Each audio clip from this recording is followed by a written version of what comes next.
The granite coast of Blackwood Island had been sculpted by centuries of relentless Atlantic storms, its jagged edges matching the broken promises of those who sought sanctuary on its shores. 15 miles from the mainland and accessible only by boat when weather permitted, the island had become home to the Convent of Our Lady of Mercy in 1879, when the church purchased the abandoned lighthouse keeper's residence and surrounding acreage. Over decades, the Sisters of Mercy expanded the grounds, building dormitories, a chapel, and eventually the St. Agnes Home for Girls, a refuge for orphaned, troubled, or unwanted children. The convent sat perched on the highest point of the island, its grey stone walls seeming to grow organically from the rocky terrain. In winter, when northeastern gales swept across the water, the building appeared to vanish into the mist, as if retreating from God's gaze. In summer, wildflowers crept up to its foundations, their delicate beauty a stark contrast to the severity of the structure they embraced. It was during one such summer, June of 1947, when historian and archivist Dr. Eleanor Blackwell first stepped onto the island's weathered dock. The war was over, the world rebuilding, and Eleanor had earned a reputation for documenting the untold histories of religious institutions along the New England coast. Her research focused particularly on the role of women in these isolated communities, stories often excluded from official church records. The Sisters of Mercy had recently abandoned the convent, consolidating with a larger order on the mainland after 68 years of continuous operation. The Diocese of Portland had contacted Eleanor to catalogue the remaining documents before the property was sold. What she discovered among the forgotten papers in the convent's cellar would haunt the region for decades to come. The summer air was unusually still that morning as Eleanor disembarked from Captain Morris's fishing boat, her leather satchel clutched tightly against her chest. At 36, she carried herself with the practiced composure of a woman accustomed to being underestimated. Her auburn hair was pulled back in a practical bun, wire-rimmed glasses perched on a nose that had been broken in childhood and never properly set. "I'll be back Friday noon.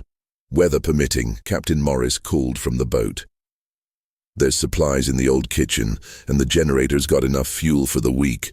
Sister Agnes said the telephone line to the mainland still works if there's trouble. Eleanor nodded, already surveying the overgrown path leading up to the convent. "I've spent time in worse places, Captain.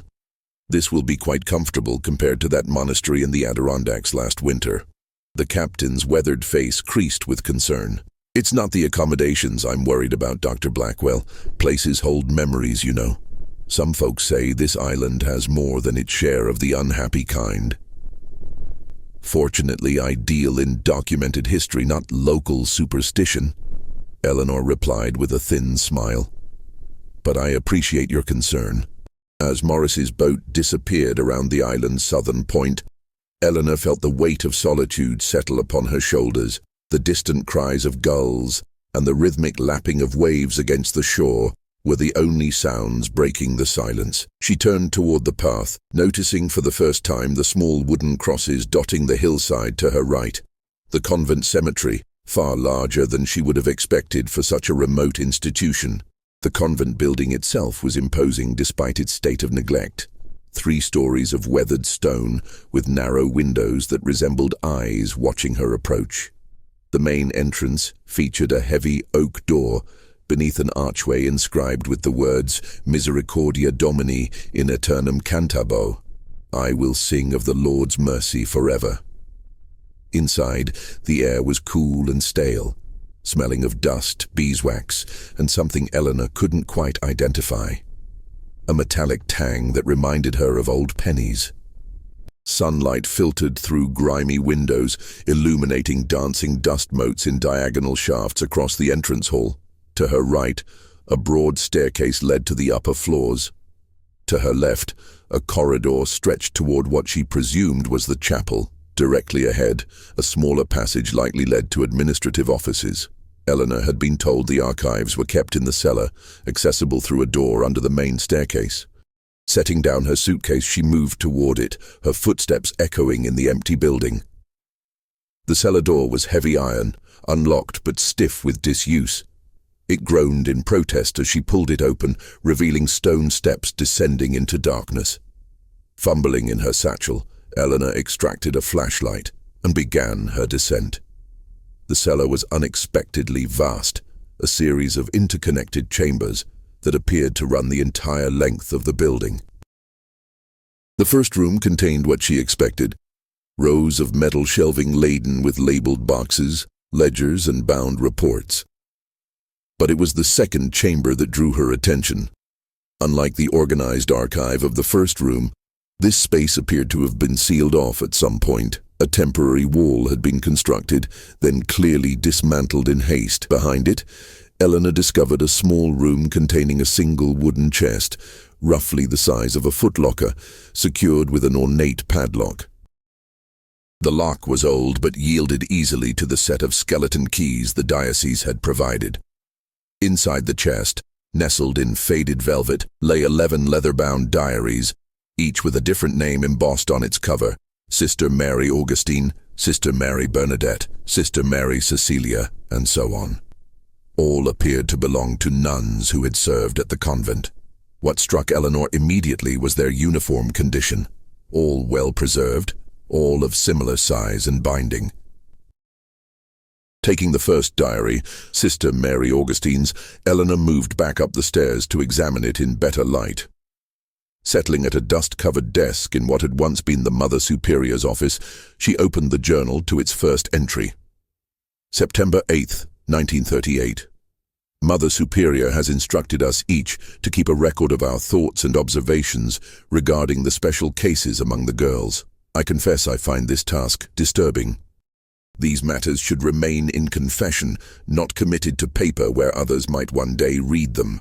But obedience is our first vow, and so I shall comply.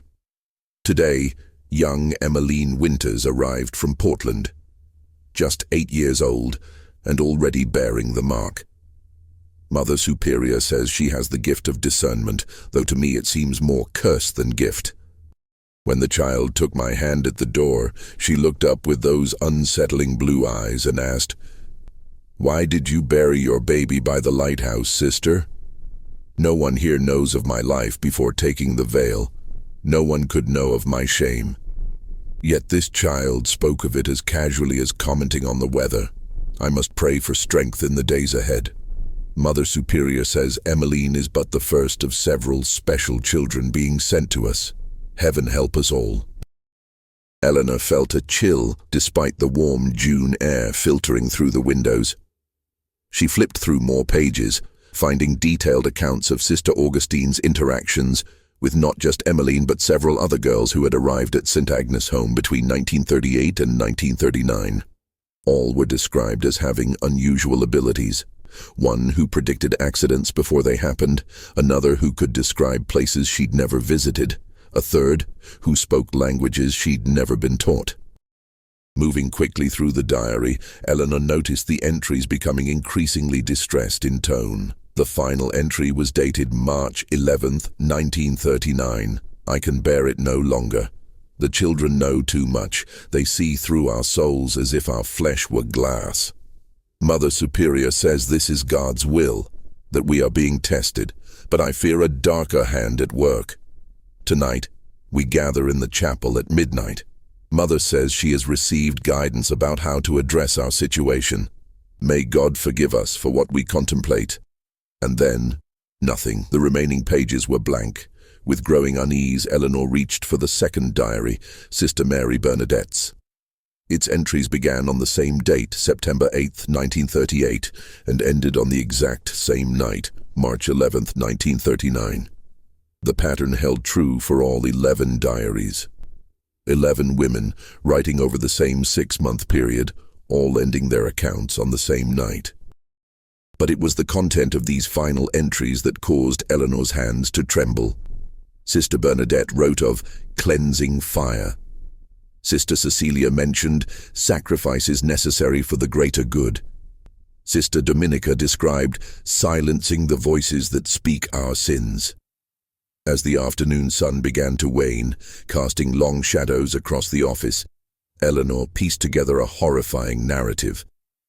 The saint Agnes Home had received a group of children, at least 7, possibly more, who demonstrated unexplainable abilities to know the secrets, sins, and hidden pasts of the nuns who cared for them.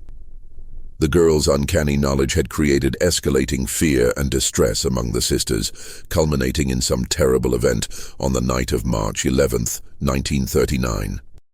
But what had happened that night, and where were the records of the children themselves? As if in answer to her unspoken question, a floorboard creaked in the hallway outside the office. Eleanor froze, listening intently. The convent was supposed to be empty. Captain Morris wasn't due back for 4 days. "Hello," she called, rising from the desk. "Is someone there?" Silence answered her, broken only by the distant cry of seagulls. Gathering her courage, Eleanor moved to the doorway and peered down the dim corridor. Empty. Yet the sensation of being watched persisted, raising gooseflesh on her arms. Deciding to continue her investigation in the morning, Eleanor secured the diaries in her satchel and made her way to the small room that had been prepared for her stay. Formerly a nun's cell on the 2nd floor, now fitted with a cot, a small table, and an electric lamp powered by the island's generator. Sleep came fitfully, interrupted by vivid dreams of children's voices whispering secrets she couldn't quite hear. Shortly before dawn, she woke with a start, certain someone had spoken directly into her ear. The room was empty, the convent silent. With the first light of morning, Eleanor resumed her investigation, focusing now on locating records of the children mentioned in the diaries. The convent's official archives yielded admission documents for the St. Agnes Home, including entries for Emmeline Winters, Dorothy Sullivan, Margaret Kelly, Catherine Abbott, Rebecca Green, Sarah Nichols, and Elizabeth James. All admitted between August and December of 1938, all between the ages of 7 and 12. More disturbing were the death certificates filed in March 1939. All 7 girls recorded as having perished in a tragic fire that swept through the east wing of the building on the night of March 11th, the very night the diaries ended. The official report cited an overturned oil lamp as the cause, exacerbated by high winds that had prevented boats from reaching the island with assistance. Yet something about the document struck Eleanor as suspicious. The handwriting on all certificates was identical, signed by the Mother Superior herself, rather than a doctor or official from the mainland. And why would all 11 nuns stop writing in their diaries on the exact same night, never to resume? By midday, Eleanor had ventured outside, walking the convent grounds with a growing sense of dread. The east wing had indeed been destroyed by fire. Its blackened stone wall stood as a grim monument to whatever had occurred that night. But as she circled the ruins, she noticed something peculiar.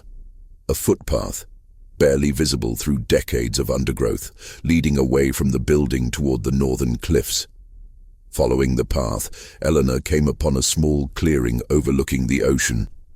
7 crude stone markers formed a semicircle at the edge of the cliff, each weathered by decades of salt spray. They bore no names, no dates, just simple crosses etched into the stone. As she stood contemplating this discovery, a voice spoke from behind her. "They weren't supposed to be found, you know."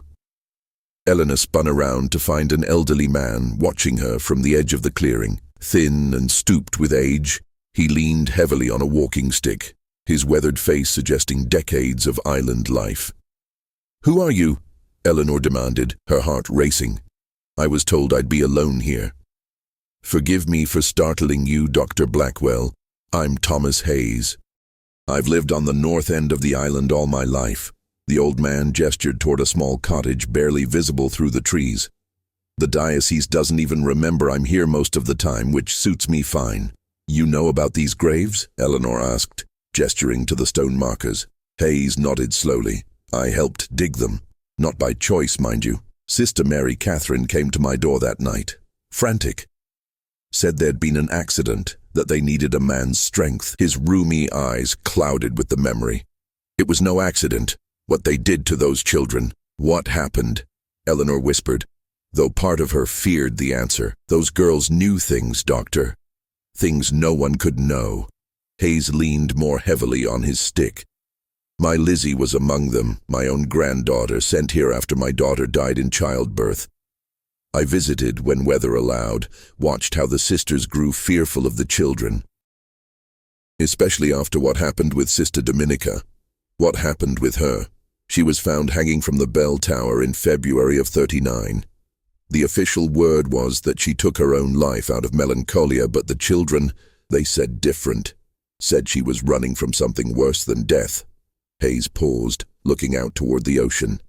A week before the fire, Lizzie told me the sisters were planning something terrible. I didn't believe her. Who would? But I promised I'd come back in a few days and bring her a birthday present. The old man's voice broke. When I returned, they told me there had been a fire, that Lizzie and the other special girls had perished. But there was no smell of smoke in the air, Dr. Blackwell, no charred wood, no ash, just 11 nuns with identical stories and eyes that wouldn't meet mine. Eleanor felt a chill that had nothing to do with the ocean breeze. You think they killed the children? I know they did. Hayes turned back to her, his eyes suddenly clear and hard. And so do you, now that you've read their confessions. The diaries don't explicitly confess to murder, Eleanor countered, though her conviction was wavering. Don't they? Read between the lines, Doctor. Cleansing fire. Necessary sacrifice. Those women feared what the children knew about them, feared the secrets they kept beneath their holy habits. Hayes gestured toward the cliff edge. They're not buried deep. The island's granite wouldn't allow it. Just stones piled over them, covered with earth. If what you're saying is true, why didn't you report it? Go to the authorities? Hayes laughed bitterly. Who would believe me against 11 brides of Christ? I was just a poor fisherman, half mad with grief over my granddaughter, and the war came soon after. The world had bigger tragedies to mourn. Eleanor looked again at the 7 crude markers. Why are you telling me this now? Because you found what they tried to hide, because someone should know the truth. The old man straightened as much as his bent frame allowed, and because the sisters didn't all get away with it. What do you mean? Of the 11 who were here that night, 4 never left the island. They're buried in the convent cemetery, all within 2 years of that night. The others scattered to different convents, but from what I hear, most died young, troubled by dreams they couldn't escape. Hayes tapped his walking stick against the ground for emphasis. The children may be gone, Dr. Blackwell, but they were never silenced, not really. As if summoned by his words, a gust of wind swept through the clearing, carrying what sounded like faint, distant laughter. Eleanor shivered despite the warm June sun. You have their stories now, Hayes continued. Their diaries, their secrets. The question is, what will you do with them? Eleanor stared at the crude markers, thinking of the detailed notes she'd already taken, the evidence she'd uncovered. The truth deserves to be told, she said finally, no matter how terrible. Be careful, Doctor, Hayes warned. Some truths come with a heavy price. Ask the sisters who tried to bury theirs. With that, he turned and began making his slow way back toward the trees, pausing only to add, I'd be mindful after dark if I were you. This island remembers what happened here, even if the world has forgotten. Left alone in the clearing, Eleanor felt the weight of discovery pressing down upon her. 11 diaries, 7 unmarked graves, and countless questions still unanswered. As the afternoon light began to fade, she made her way back to the convent, unaware that her investigation had only just begun, and that the walls of Our Lady of Mercy held darker secrets still, waiting to be revealed. As Eleanor returned to the convent, the setting sun cast long shadows across the grounds, transforming the weathered building into something more ominous than merely abandoned. The stone walls seemed to absorb the fading light, as if hungry for darkness. Inside, she lit the kerosene lamps she'd found in the kitchen, their warm glow creating pools of light that barely held the shadows at bay. Sleep would not come easily after her discovery at the cliff's edge.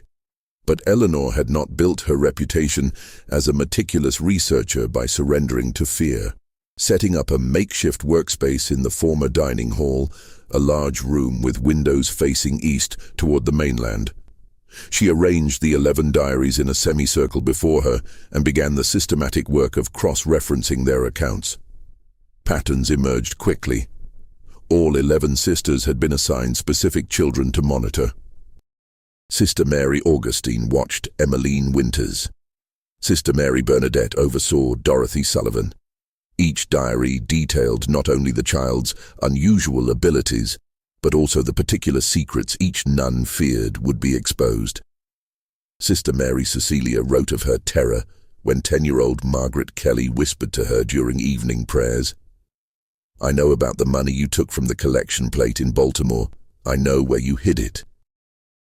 According to the diary, no one could possibly have known about the theft Cecilia had committed before taking her vows, yet Margaret described the exact floorboard beneath which a young Cecilia had hidden the stolen coins. Sister Mary Dominica, the nun who allegedly committed suicide in February 1939, had been responsible for monitoring Catherine Abbott, a quiet 9-year-old who rarely spoke except to make disturbing observations. Dominica's diary grew increasingly frantic in January, filled with rambling passages about Catherine's unnatural knowledge and claims that the child was not of God but sent to torment us for our sins. The final entry in Dominica's diary, dated February 10, 1939, read simply, "She knows what I did to my sister. She spoke of it today, described the pillow in my hands, the struggle, the silence afterward. How could she know? No one was there, no one saw. I cannot bear her eyes upon me another day." 3 days later, according to Sister Mary Eugenia's diary, Dominica was found hanging from a rope in the bell tower. Most sisters attributed the suicide to melancholia, but Eugenia wrote, "Only Mother Superior and I know the truth. Dominica left a confession." She claimed the Abbott child was speaking with her dead sister's voice, describing her murder in detail no living soul could know. Mother burned the confession after reading it, saying such delusions would only bring unwanted scrutiny to our work here. As midnight approached, Eleanor's eyes burned with fatigue, but her mind raced with questions. What had driven these women, supposedly devoted to mercy and compassion, to such fear and apparent violence? Were the children truly gifted with supernatural knowledge, or was there some other explanation for their disturbing insights? The diary of Mother Superior Mary Magdalene provided some clues. Unlike the others, the Mother Superior's journal contained few personal confessions. Instead, it detailed her communications with the Diocese of Portland and her growing conviction that the children sent to St. Agnes' home represented something beyond normal human understanding. January 15, 1939. Bishop Sullivan visited today. I shared my concerns about the special children, though not the specific incidents that have troubled the sisters. He listened with typical male condescension, assuring me that childish imagination combined with hysteria among the weaker sisters would explain the phenomena. When I pressed him about why these particular girls were sent to us, why our remote location was chosen, he grew defensive. Only when I threatened to contact his superior in Boston did he reveal part of the truth. Each child had created disturbances in previous placements, orphanages, foster homes, even their own families in some cases. The church had been quietly collecting these unusual cases, studying them. Bishop Sullivan claimed it was to determine if their abilities represented divine gifts or something more sinister. I am not convinced he told me everything. There was a nervousness in his manner, particularly when I asked why the church would place all 7 children together if they truly feared demonic influence. His answer, to contain any potential spiritual contagion, rings false. One does not gather kindling if one fears a fire. I pressed further, asking why our convent specifically was chosen. At this, he became almost angry, reminding me that our order exists to serve the church without question. Before departing, He provided additional funds for the girl's care and a locked case containing texts I am to consult, ancient volumes on discernment of spirits and methods for determining divine versus demonic manifestations. God forgive me, but I suspect the bishop and his superiors are using us for purposes they dare not articulate. These children are not merely troubled souls in need of God's mercy. They are being gathered, tested, perhaps even trained. For what purpose I cannot say, but I fear we sisters are merely instruments in a design beyond our understanding. The Mother Superior's final entry, dated March 10th, 1939, the day before the alleged fire, was brief but chilling. The decision is made. May God have mercy on our souls, for we shall find no mercy in this world or the next if what we do becomes known. Sister Augustine argues for mercy, but there can be no mercy without justice, and there can be no justice for what we cannot understand. The children must not leave this island. Their knowledge is too dangerous, their influence too corrupting. Tomorrow night, we will do what must be done. Eleanor set the diary down, her hands trembling slightly. The Mother Superior's words confirmed her growing suspicion. There had been no accidental fire. The Sisters of Mercy had deliberately silenced the children who knew their secrets, but the diaries left crucial questions unanswered. How had the children acquired their knowledge? Was it truly supernatural, or was there a more earthly explanation? And what had the church authorities really intended for these special girls? A sudden gust of wind rattled the windows, startling Eleanor from her thoughts. Outside, clouds had obscured the moon, plunging the island into deeper darkness. The kerosene lamp flickered, shadows dancing across the walls as if alive. For a moment, Eleanor thought she heard voices, faint, childlike whispers just at the edge of comprehension. "Hello?" she called, feeling foolish even as she did so. "Is someone there?" Silence answered her, broken only by the persistent wind and distant waves. Eleanor chided herself for letting Hayes's stories and the disturbing diaries affect her imagination. Rising from the table, she gathered the journals into her satchel, unwilling to leave them unattended even for a night. As she climbed the stairs to her room, a floorboard creaked behind her.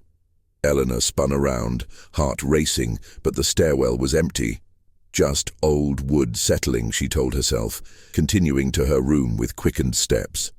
Sleep came eventually, though troubled by dreams of children whispering secrets in her ear. Terrible things she had done, thoughts she had never shared, moments of weakness and shame she had buried deep in her memory. She woke shortly before dawn, drenched in sweat despite the cool morning air, with the distinct impression that someone had been sitting on the edge of her bed. After a hasty breakfast of the provisions Captain Morris had left, Eleanor decided to investigate the convent's chapel. If the diaries were accurate, it was there that the sisters had gathered on that fateful night in March 1939. Perhaps some evidence remained, overlooked during the cursory investigation that had accepted the fire as accidental. The chapel occupied the western wing of the convent, connected to the main building by a short corridor. Unlike the stark functionality of the rest of the structure, the chapel displayed touches of beauty. Stained glass windows depicting scenes of mercy from the Gospels, hand-carved pews of dark oak, and an altar of polished marble beneath a simple wooden crucifix. Eleanor moved slowly down the central aisle, noting the fine layer of dust covering every surface. The room appeared untouched since the sisters' departure. Hymnals still open on the organ, prayer cushions showing the impressions of knees that had knelt in supplication years before. But it was the confessional that drew her attention, a heavy wooden booth positioned along the north wall, its carved door depicting the parable of the prodigal son. Unlike the rest of the chapel, the confessional showed signs of more recent disturbance. The dust around its base had been disturbed, and the door stood slightly ajar.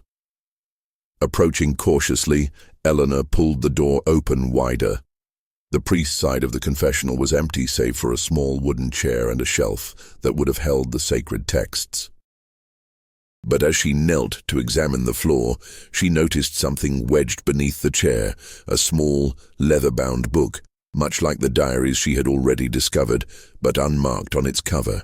With trembling fingers, Eleanor extracted the book and opened it to the first page.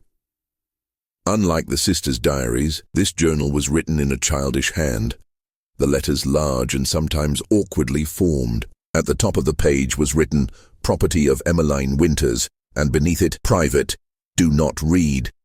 Emmeline, the girl Sister Augustine had described as having the gift of discernment, the first child to arrive at St. Agnes' home in 1938. Heart racing, Eleanor began to read. Sept. 10, 1938. Sister Augustine gave me this book to write my thoughts. She says it might help me understand my gift. I don't think it's a gift. Mama called it a curse before she sent me away. I don't mean to know the things I know. They just come to me when I touch people sometimes, like pictures in my head or voices whispering secrets.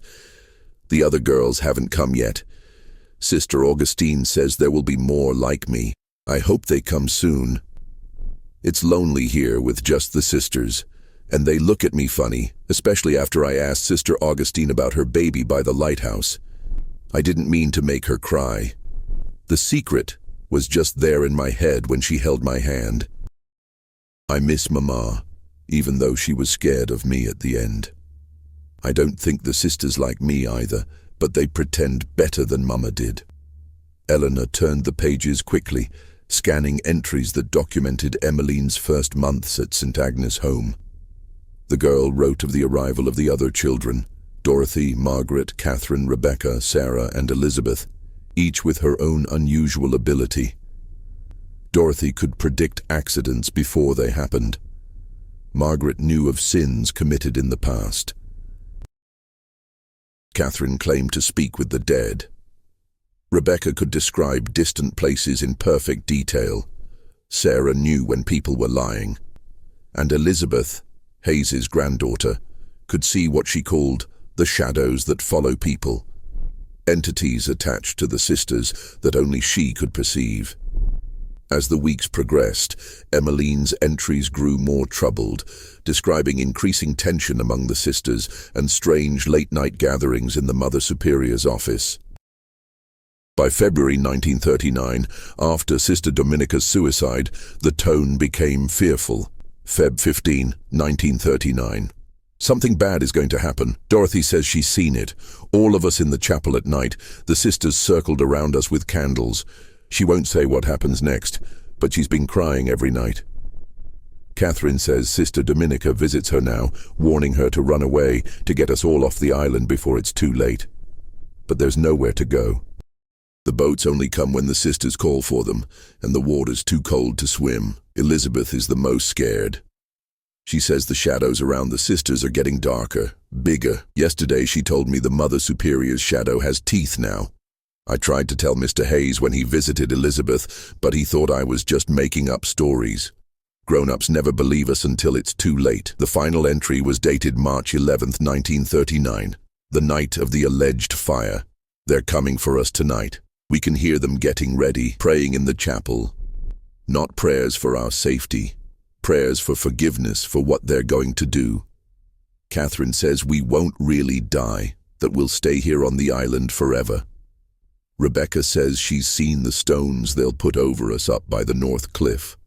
Sarah says the sisters are telling themselves it's necessary, that they're protecting the world from us. I'm hiding this book in the confessional. Sister Augustine never goes in there because she's afraid of what I might say through the screen. If anyone finds this, please know we were just children. We didn't ask to know the things we knew. We didn't mean to scare them with the truth. I can hear them coming up the stairs now. Elizabeth says their shadows are like giants tonight, stretching all the way up the walls.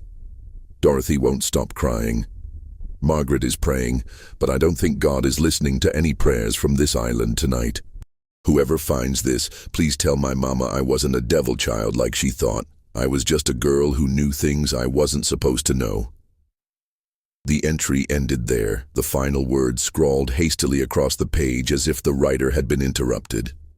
Eleanor closed the book, tears blurring her vision. Emmeline's account confirmed her worst suspicions. The sisters had murdered the children, not out of religious fervor or belief in demonic possession, but out of fear that their own sins and secrets would be exposed.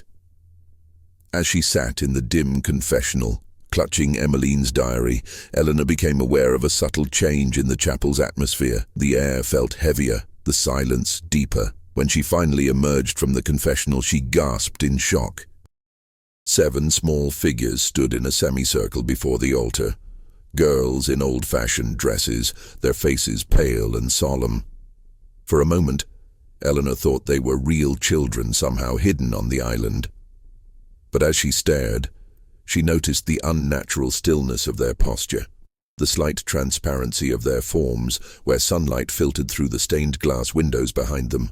The smallest girl, no more than 7 or 8 years old, stepped forward. When she spoke, her voice sounded distant, as if coming from underwater. "You found my diary," she said simply. "Are you going to tell them what happened to us?" Eleanor's academic skepticism warred with the evidence before her eyes. "Emmeline," she whispered, her voice catching in her throat. The ghostly child nodded. "We've been waiting for someone to find it. The sisters tried to make everyone forget about us. They burned our school records, our letters home, everything except their own diaries, which they thought were safely hidden." "Why can I see you now?" Eleanor asked, struggling to maintain her composure.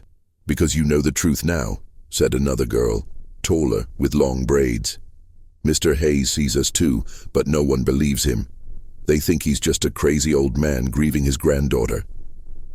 A third child stepped forward. Elizabeth, Hayes's granddaughter, Eleanor presumed. "We can't leave the island," she said matter-of-factly. "We've tried. Something keeps us here, tied to our bodies under those stones." "What do you want me to do?" Eleanor asked, her academic detachment giving way to a profound sense of injustice on behalf of these lost children. "Justice," said Emmeline simply. "The sisters who did this need to confess. Most have died, but 4 are still alive. They went to different convents, changed their names, but they remember what they did every night in their dreams. We make sure of that." "How would I even find them?" Eleanor asked. "And who would believe such a story?" Emmeline pointed to Eleanor's satchel, where the 11 diaries were stored. "Their own words will condemn them, and we can help you find them. We see things, remember? That's why they feared us. That's why they killed us." Before Eleanor could respond, the chapel door slammed open, startling her so badly she dropped Emmeline's diary. Wind gusted through the room, scattering dust and rattling the stained glass. When she looked back toward the altar, the ghostly children had vanished. Retrieving the fallen diary with shaking hands, Eleanor made a decision. She would not dismiss what she had seen as hallucination or hysteria, the very excuses the church had used to dismiss the children's abilities in life. If there was even a chance that these apparitions were real, that the murdered children of St. Agnes' home were seeking justice from beyond the grave, she would help them. The rest of the day passed in a blur of focused activity as Eleanor photographed pages from all 12 diaries, mapped the locations of the hidden graves, and compiled notes on her findings. As sunset approached, she tried calling Captain Morris on the island's telephone, hoping to arrange an early departure, but the line was dead. Whether from the age of the equipment or some other cause, she couldn't determine.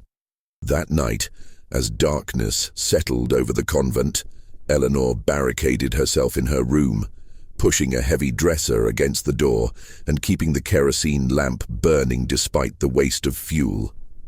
Sleep eluded her entirely. Every creak of the old building, every gust of wind against the windows sounded like footsteps, like whispered voices, like the approach of something she did not wish to face in the darkness. Shortly after midnight, a child's voice called her name from the corridor outside her room. "Dr. Blackwell, are you awake?" Despite her fear, Eleanor recognized Emmeline's voice. Moving the dresser aside, she opened the door to find the ghostly girl standing alone in the hallway, her pale form emitting a soft bluish light that illuminated the corridor. "We need to show you something," Emmeline said without preamble, "before you leave tomorrow." "What is it?" Eleanor asked, clutching her robe tightly around herself. "The truth about why we were really sent here. It wasn't just because we knew things we shouldn't. It was because of what they wanted us to become." The child's expression was eerily adult, her eyes reflecting knowledge no child should possess. The sisters weren't told everything when we were sent to them. They thought they were just taking in troubled girls with unusual abilities. They didn't know about the experiments. "Experiments?" Eleanor echoed, a new dread settling in her stomach. Emmeline nodded solemnly. "In the East Wing, where they said the fire started. You need to see what's still there." Against every instinct for self-preservation, Eleanor found herself following the spectral child through the darkened convent, down the main staircase, and along the corridor leading to the burned-out East Wing. The doorway connecting it to the main building had been bricked up after the fire, but Emmeline led her to a narrow service door half hidden behind a tapestry in the dining hall. "This was the private entrance the bishop used," Emmeline explained, "so the other sisters wouldn't see what they were bringing in. The door was locked, but among the keys the diocese had provided was one that fit, a heavy iron key that turned with difficulty in the rusted lock. Beyond lay a narrow passage, thick with dust and cobwebs, leading into the darkness of the damaged wing. With only her flashlight to guide her, Eleanor followed the ghostly blue glow of Emmeline's form. The passage opened into what had once been a large room, its ceiling partially collapsed, its walls blackened by fire. But unlike the haphazard destruction one would expect from an accidental blaze, the damage appeared selective. The center of the room remained largely intact, including what looked like medical equipment, examination tables with restraints, cabinets filled with labeled bottles, and most disturbingly, a series of small iron cages along one wall. "They brought us here at night," Emmeline said, her voice flat and emotionless, "after the other sisters were asleep. The bishop and his doctors wanted to understand how we knew the things we knew. They thought they could extract it somehow, use it." Eleanor moved closer to one of the examination tables, noting the leather restraints sized for a child's wrists and ankles. "My God," she whispered, "what did they do to you?" "Tests. Injections. Sometimes they would hurt one of us in one room and see if the others could feel it in another room. They wanted to make weapons of us," the bishop said. "Spiritual weapons for a material war." Emmeline's ghostly form flickered slightly. "That's why they sent us all to this remote place, not to protect others from us, to protect their secret." "But the sisters killed you," Eleanor said, struggling to understand. "If you were part of some church experiment." The sisters didn't know everything at first. They just thought we were troubled girls with unusual gifts. But Sister Dominica found this place by accident in February. She saw what they were doing to Catherine. The doctors had her in one of those cages, trying to force her to communicate with specific dead people they wanted information from. Emmeline's voice hardened. Dominica couldn't live with what she discovered. But before she died, she told the other sisters. "And they decided to kill you rather than allow the experiments to continue," Eleanor concluded, the pieces falling into place. "They thought they were being merciful. Some did. Others just wanted to silence us before we told anyone what was happening here. They were complicit by then, even if they hadn't known at the beginning." Emmeline gestured around the ruined laboratory. "They burned this place after they killed us to destroy the evidence. Then they created the story about an accidental fire that claimed our lives. But they kept their diaries," Eleanor mused. "Why take such a risk?" "Guilt," said Emmeline simply. "They needed to confess somewhere, even if only to pages no one would read. Humans always need to unburden themselves eventually. That's how secrets get exposed." The ghost child's mouth curved in a sad smile. "That's how we knew their secrets when we were alive. We could hear the confessions they thought were private. A noise from the passage behind them made Eleanor turn sharply, her flashlight beam cutting through the darkness. For a moment, she thought she saw a tall figure retreating into the shadows. Not a child's form, but something adult, wearing what looked like a nun's habit. "We're not alone here," Emmeline said quietly. "The sisters who died on the island never left either. They watch us, afraid we'll expose what they did, afraid of judgment." Her small face hardened with an expression no child should wear. They should be afraid. As if summoned by her words, a cold wind swept through the burned-out room, carrying with it the scent of candle wax and incense. The flame of Eleanor's flashlight flickered wildly, then died, plunging them into darkness broken only by Emmeline's ghostly blue glow. "We should go back," Eleanor said urgently. "I've seen enough." "Not quite everything," Emmeline replied, her childish voice suddenly distant and strange. "There's one more truth you need to witness." The blue light surrounding the girl intensified, illuminating more of the ruined laboratory and revealing that they were no longer alone. Shadowy figures in nuns' habits stood in a circle around them, their faces obscured by their veils, their hands clasped as if in prayer. And beyond them, against the far wall, stood the other 6 ghostly children, their expressions solemn and watchful. "What is this?" Eleanor demanded, her academic detachment crumbling in the face of the supernatural tableau before her. "The moment of truth," Emmeline answered, her voice overlapping with other children's voices, creating an eerie chorus. "When intentions meet actions, when mercy becomes murder." The spectral nuns began to move, circling slowly around an invisible center, their lips moving in silent prayer. As they circled, the scene around Eleanor and Emmeline shifted, the burned-out laboratory reconstructing itself as it had been on the night of March 11, 1939. Equipment gleamed in the light of oil lamps, documents lay open on desks, and the small cages stood empty, their doors ajar. "They brought us here that night," the children's chorus narrated as ghostly versions of the 7 girls appeared, led by nuns into the center of the circle. "They said they were saving us from worse suffering. Sister Augustine wept as she gave us the drugged milk. Mother Superior prayed over each of us as we fell unconscious." The scene played out in silent, ghostly pantomime, the children collapsing one by one, the sisters lifting their limp forms onto the examination tables, Mother Superior producing a pillow from beneath her robes. "They thought it would be merciful," the chorus continued. "A gentle suffocation while we slept. No pain, no fear, just darkness. Then whatever lies beyond for souls like ours." Eleanor watched in horror as the ghostly Mother Superior pressed the pillow over the face of the first child, Emmeline, holding it there until the small body ceased its instinctive struggle.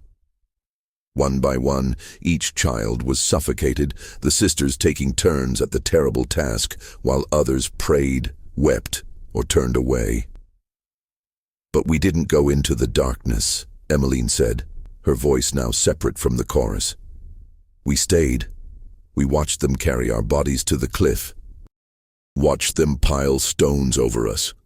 Watched them burn this place to hide what had been done to us by them and by the church." The vision faded, the laboratory returning to its burned-out state. The ghostly nuns vanished, leaving only the 7 spectral children standing in a semicircle before Eleanor. "Now you know everything," Emmeline said. "The sisters' secret, the church's secret, our secret. What will you do with the truth, Doctor?" "Blackwell." Eleanor looked at the ghostly children, these victims of fear, superstition, and institutional evil. In that moment, she made a decision that would alter the course of her life and career. "I'll make sure you're not forgotten," she promised. "I'll find the sisters who are still alive. I'll expose what happened here, all of it. The world will know your names, your stories, and the truth about how you died." The children exchanged glances, a silent communication passing between them. Then Emmeline stepped forward, her small hand extended as if to touch Eleanor's arm, though her ghostly fingers passed through the solid flesh.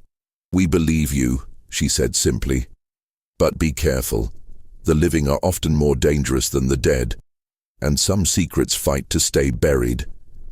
With those words, the ghostly children began to fade, their blue light diminishing until Eleanor stood alone in the darkness of the burned laboratory, her flashlight suddenly functioning again, its beam highlighting the rusted restraints on the nearest examination table. As she made her way back to her room, Eleanor felt a profound shift in her understanding of the world. She had come to Blackwood Island as a historian, seeking to document the untold stories of women in religious institutions. She would leave as something else, a witness to a terrible injustice, a keeper of supernatural secrets, and an advocate for 7 murdered children whose voices had been silenced for too long. But first, she had to survive until morning, when Captain Morris would return to take her back to the mainland. And as the wind rose outside, rattling the windows of her small room, Eleanor sensed that the night was far from over, and that not all the island's ghosts wished her to share their secrets with the world. The night passed with agonizing slowness. Eleanor barricaded her door again, but sleep remained impossible as whispers echoed through the convent. Sometimes children's voices, sometimes the murmured prayers of women long dead.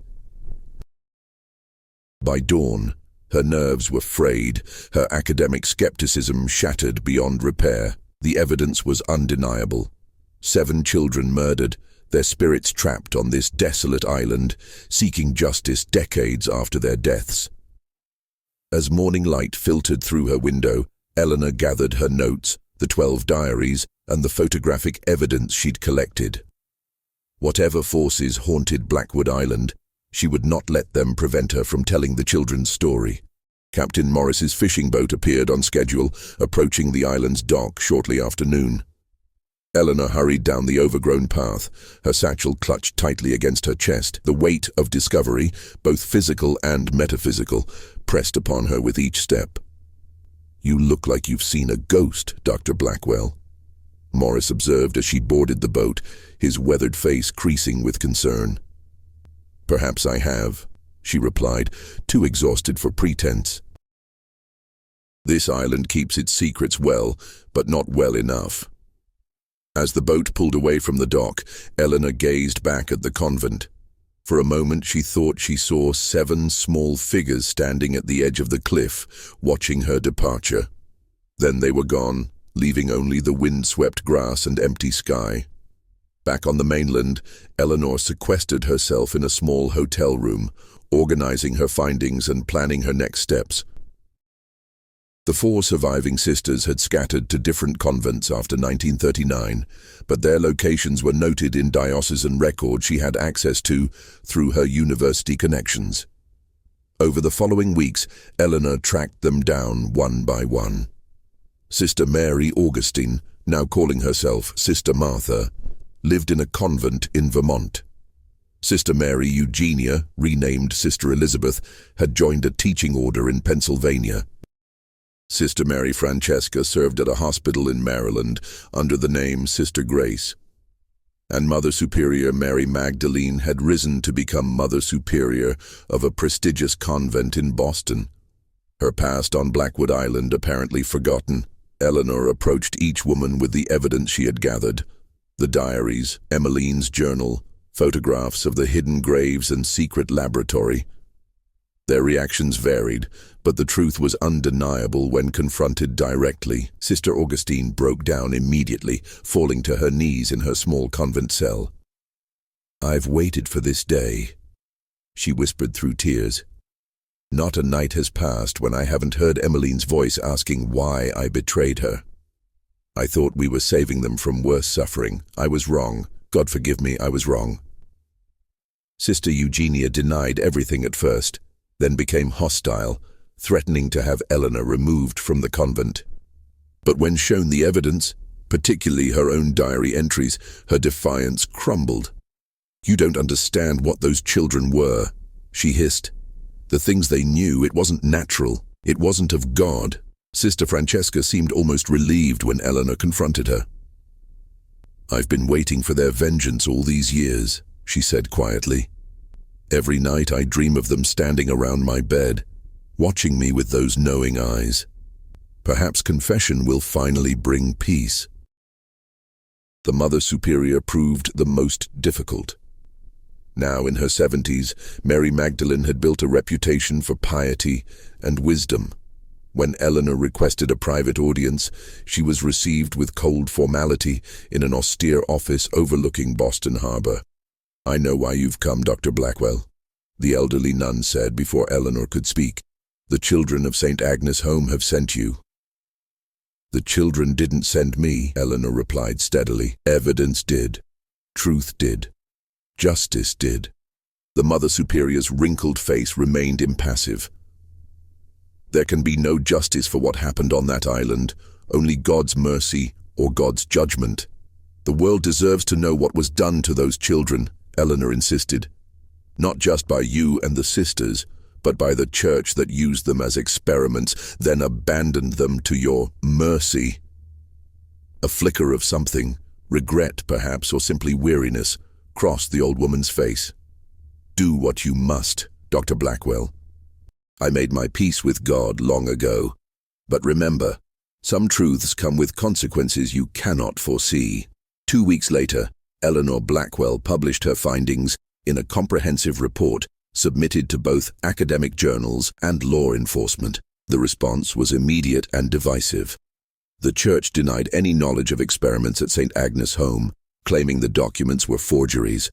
Authorities reluctantly investigated the unmarked graves on Blackwood Island, confirming the presence of children's remains, but hesitating to pursue charges due to the decades that had passed and the advanced age of the surviving perpetrators. The 4 sisters were quietly removed from their positions, though whether they faced ecclesiastical punishment remained unknown. The Mother Superior died 3 days after Eleanor's report was published, by her own hand, according to the official statement. As for Eleanor, her academic reputation suffered from her insistence on including the supernatural elements of her discovery. Colleagues who had respected her meticulous research now whispered about stress-induced delusions and hysteria, the same accusations once used to dismiss the children's abilities. But Eleanor remained steadfast. She had made a promise to 7 ghostly children, and she had kept it. Their names, Emmeline, Dorothy, Margaret, Catherine, Rebecca, Sarah, and Elizabeth, were no longer forgotten. Their story was told, their suffering acknowledged, their murder exposed. 6 months after her visit to Blackwood Island, Eleanor received a letter postmarked from the coastal town nearest the island. Inside was a simple note in Thomas Hayes's shaky handwriting. "Dr. Blackwell, they are at peace now. Last night, I saw them standing at the cliff's edge, all 7 together holding hands. They were smiling as they looked out toward the horizon. Then they were gone. Not fading like before, but truly gone, as if whatever held them here had finally released them. The sisters' ghosts remain, I think. I hear their prayers on the wind sometimes, still seeking forgiveness that may never come. You did right by those children. Whatever it cost you, know that. Thomas Hayes." Eleanor folded the letter carefully and placed it in the box where she kept her notes from Blackwood Island. The academic world might never accept the full truth of what she had discovered there, but she knew what she had seen, what she had promised, and what she had accomplished. The Sisters of Mercy had buried their sins along with 7 innocent children, trusting that silence and stone would keep their secrets. But truth, like the spirits of murdered children, has a way of rising from even the most carefully constructed grave. And on Blackwood Island, 11 diaries ended on a single night. But the story they told would echo through history, a testament to the terrible consequences of fear, the corruption of power, and the enduring quest for justice that transcends even death itself.